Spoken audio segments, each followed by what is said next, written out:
Мирное небо – это иллюзия про счастливое настоящее и жизнь без будущего. Нам годами повторяет одно и то же. Радуйтесь, у вас мирное небо, у нас дома мир, у нас, как в других странах, нет войны, у нас счастливая жизнь. Но я хочу задать простой вопрос. Разве отсутствие бомб – это счастливая жизнь? Или если в 90% стран нет войны, то это значит, народы этих стран считаются счастливыми? Народ живет не небом, народ живет работой, доходом, свободой и будущим. А всего этого у людей в Туркменистане сегодня нет. Нам навязывают понятие стабильности, как будто стабильность – это когда все молчат и боятся и едва выживают. Придворные артисты и ложь с экранов. Отдельно я хочу сказать о так называемых деятелях культуры, о придворных артистах, блогерах, о тех, кто выходит на сцену и с экранов телевизоров благодарит Аркадага за мир и стабильность. Они поют, улыбаются, кланятся власти и умалчивают о реальной жизни народа. За более чем 20 лет правления мы получили разрушенную экономику, уничтоженные гражданские права, запрет на свободное передвижение, страх перед силовыми структурами, массовую трудовую миграцию. Почти половина страны работают трудовыми мигрантами, тотальную коррупцию.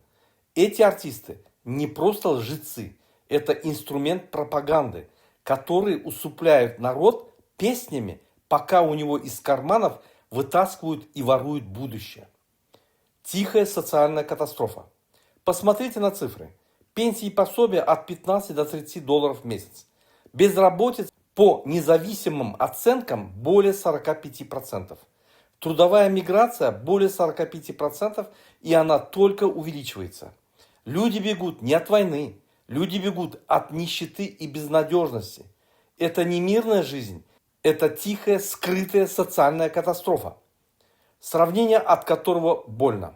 Даже в странах Центральной Азии есть частный бизнес, конкуренция, свободные выборы, свобода передвижения. Например, минимальная пенсия в Узбекистане более 100 долларов США, а в Туркменистане около 40 долларов США. А теперь сравните Туркменистан с прибалтийскими странами – Латвия, Литва, Эстония. Мы начинали с одинаковых стартовых условий после распада СССР.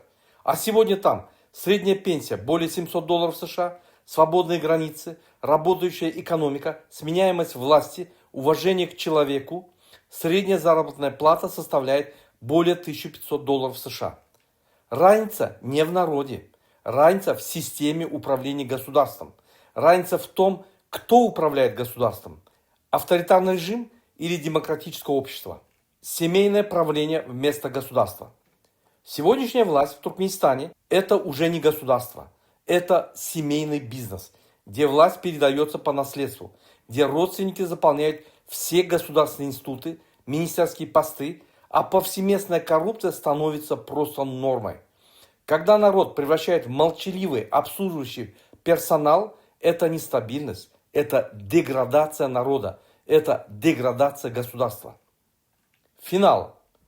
Мирное небо стало прикрытием для утраты земли под ногами, нашей государственности, экономической безопасности, прав и перспектив.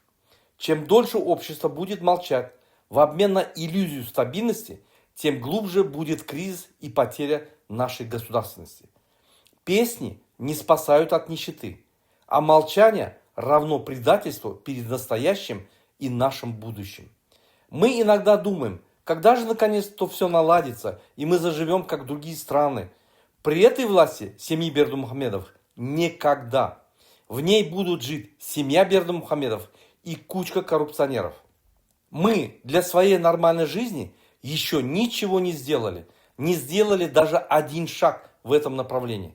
Поэтому рассчитывать на хорошее будущее – это просто наивно. Вы скажете, постойте, а что нам делать? Надо становиться ответственным, отбирать нашу страну у семьи Бердымухамедовых. Надо нам провести свободные выборы, выбрать самых смелых, ответственных и компетентных людей для управления нашим государством.